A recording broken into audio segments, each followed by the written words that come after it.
এই বর্ষা মৌসুমে ৩ বার বন্যার সম্মুখীন হতে হয়েছে সুনামগঞ্জবাসীকে। এতে মানুষের ঘরবাড়িসহ অনেক গ্রামীণ সড়কের ক্ষতি হয়েছে। স্থানীয়রা বলছেন, নদী থেকে হাওরে পানি নিষ্কাশনের খাল বন্ধ হয়ে যাওয়ার কারণে বছর বছর ক্ষতির পরিমাণ বাড়ছে। কর্তৃপক্ষ বলছে, বন্ধ হয়ে যাওয়া খাল উদ্ধারের কাজ করছেন তারা।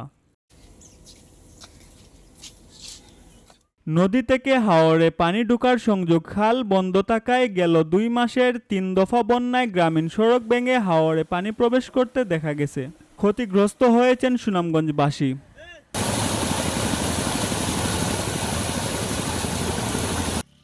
আবার হাওর থেকে নদীতে পানি নামার পথ বন্ধ থাকায় গ্রামীণ সড়ক ভেঙেছে।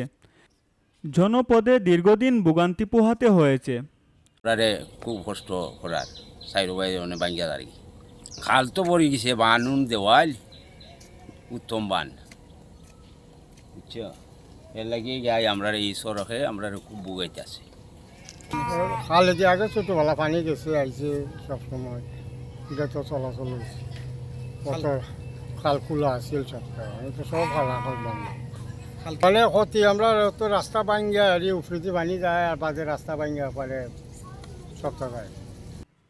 সদর উপজেলার যাওয়া ও দেখার হাওর তীরবর্তী বরাট হয়ে যাওয়া খালগুলোর মধ্যে উল্লেখযোগ্য হল যুগিরগাঁও খাল, দনপুর খাল, হাজারীগাঁও খাল, গড়ারগাঁও খাল, নোয়াগাঁও খাল, আমবাড়ি এলাকার আমআমি খাল, ব্রাহ্মণগাঁও বড় খাল, চারাখালী খাল, গুদারগাঁও খাল, খাইমতর খালেরও কোনো কোনো অংশে সরু হয়ে গেছে। খালগুলো আছে বর্তমানে ভরাট হয়ে যাইছে বর্তমানে, এগুলো যদি ক্ষমা করে দেওয়া যায় তাহলে আমাদের গ্রাম দেশে এলাকাবাসী মানে আমরা রেহাই দিতে পারি, জল থেকে আমরা পানি থেকে রেহাই পেতে পারি, বুঝিনি? এটাও করতেছি সরকার আমরা করতেছি, অনুরোধ করতেছি যদি পুরাতন খালগুলো যে ভরাট হয়েছে এগুলো যাতে খনন করা হয়, আমরা গ্রাম এলাকাবাসী আমরা যাতে পানি থেকে রেহাই পেতে পারি। বেরিবানটা এটা কিন্তু বেরিবান, এই বেরিবানটা খালের মুখে দিয়ে গেছে যাওয়াতে খালের জায়গাতেই আছে, আর শুধু সামনাটা বন্ধ হয়েছে। বন্ধ হওয়ার কারণে খালে দিয়ে নৌকা চলাচল করতে পারে না, জাবড়া লাগিয়া থাকে, মানে এগুলো তো চলাচল আর অকজুই গেছে। প্রতিটি উপজেলায় 5টি করে খাল খননের উদ্যোগের কথা জানালো পানি উন্নয়ন বোর্ড।